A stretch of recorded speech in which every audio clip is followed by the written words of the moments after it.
It has come to my attention this evening that there have been repeat offenders of a healthcare service that are in the midst of retaliatory repeat offences against me.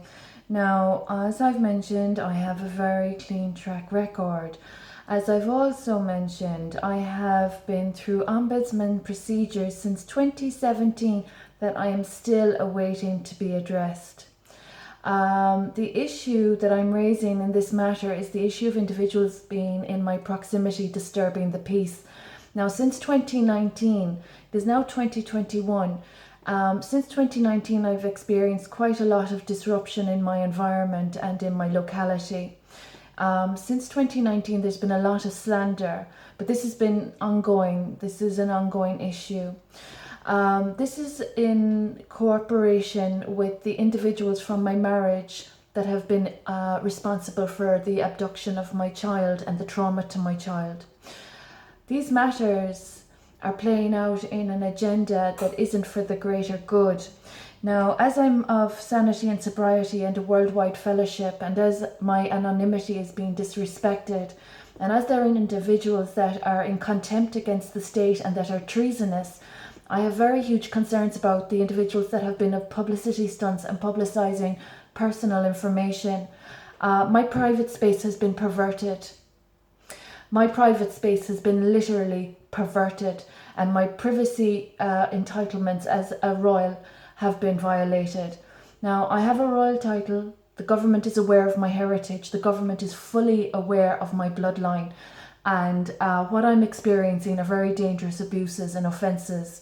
So there are people that think that they're going to rearrange a script and a plot. They're going to change the plot, apparently, and the setting and the scene. They're going to ignore the complaints procedures that the Mental Health Commission, the Medical Council, the Ombudsman for Children and the GSOC have had in progress with me since 2017 without acknowledgement. Now, the issue of individuals attempting to change the plot, the scene and the storyline and rewriting the script for those that are hoping to walk into my life, literally to cause identity theft and treason, are in very dangerous contempt. Now, the debts that I'm owed already since 2006 due to individuals of publications and publicity, these individuals that have been making great financial gains since 2006 from my experiences, are still indebted to my name and my title. Now, it's 2021 and I've experienced quite dangerous negative experiences or practices from doctors that have facilitated those that have just instructed them, do not look after her health. Do not look after her health. My health has not been looked after. I have to look after my own health.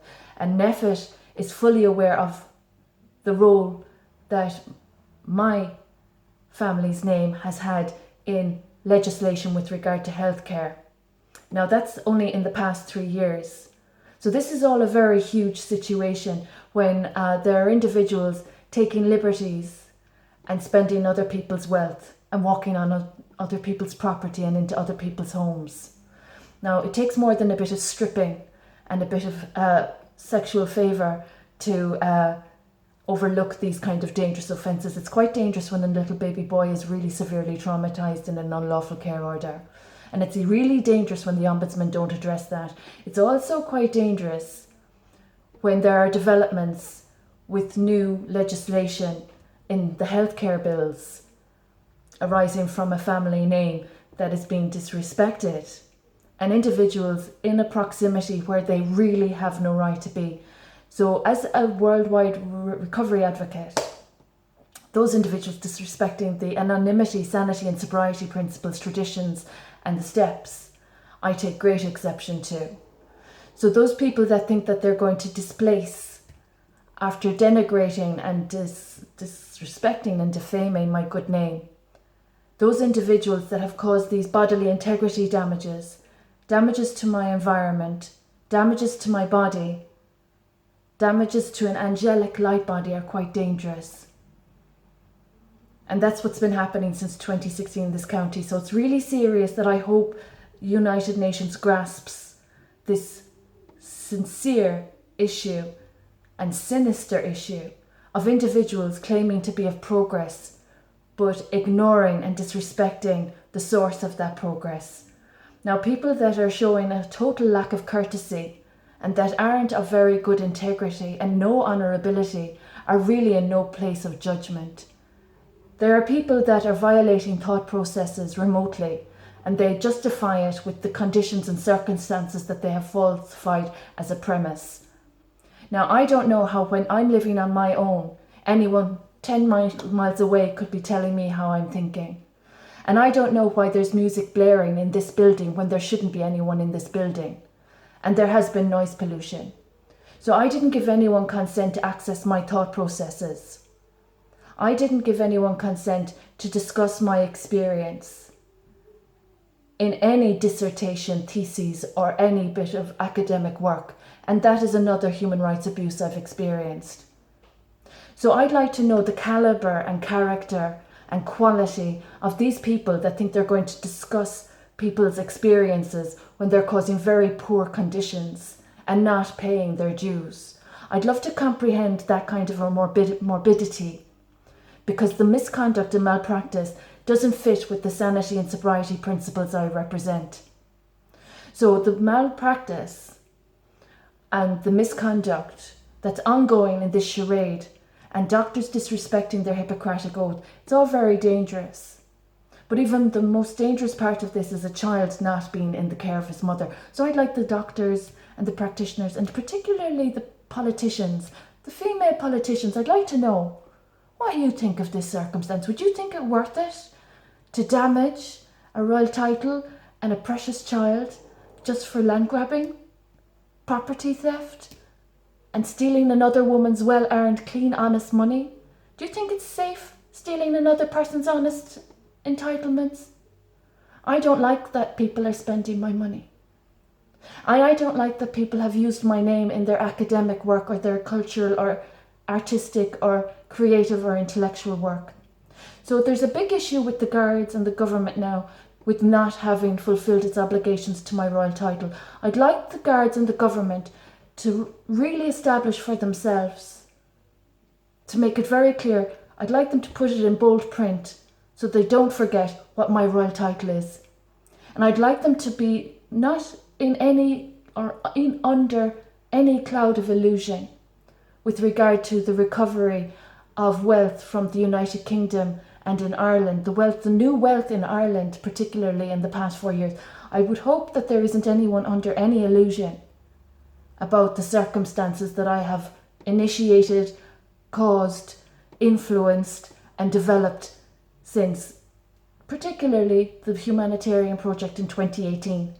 So those people that are on my properties, laying claim to my wealth, and that are in my proximity blaring music and disturbing the peace, I'd like you to check your sanity and sobriety level.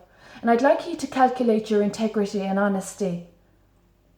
Because I have an application with the European Court of Human Rights since 2019, and ombudsmen in this country have heard from me since 2017, and there are people on my Royal Patronage and on my mountain in Kilflynn, which is quite vast and has been in my family for many centuries. So I hope there isn't anyone deluding themselves with any misrepresentation of the facts, because it's very easy to change the plot, the story, and the line. But that's quite dangerous when there's an innocent, precious child involved. So this is for the attention of the guards and the government, and particularly the United Nations, with regard to all the problems in this community due to people that have been of problem making since 2006. And that have been stealing wealth left, right and centre for even longer, that I recovered in Ireland and the UK in 2018, personally and single-handedly and honestly. So I'd like everyone to get their facts in place before they're under any delusions or illusions. And I'd like the guards to remove the people in my proximity that are of slander character, defamation, false reporting and exacerbatory and retaliatory offences. And as regards the war on drugs, I hope everyone of sanity and sobriety is able to empathise and identify with me. I'm tolerating the most repulsive, disgusting display of inhumane and incredulous, disrespectful and insane behaviour in Tralee, County Kerry yet again, as I did in 2006. So history's repeating itself, and I hope the guards and the government are aware of its obligations to my royal title.